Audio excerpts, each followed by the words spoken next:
İşimiz bölüm başlığından. Sizlerge hazır maliyevi kömek 300 degan miqdorimiz bo'yicha ma'lumot beramiz. Maliyevi kömek 300 degan miqdorimiz bor.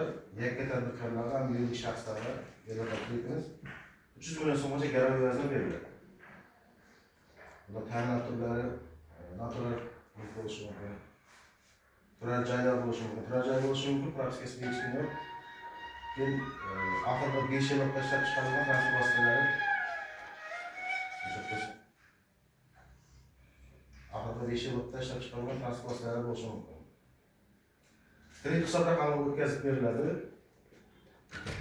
Xohlasangiz shu naqsh shaklida shotdan olishingiz mumkin. Plastikada shartlashingiz mumkin.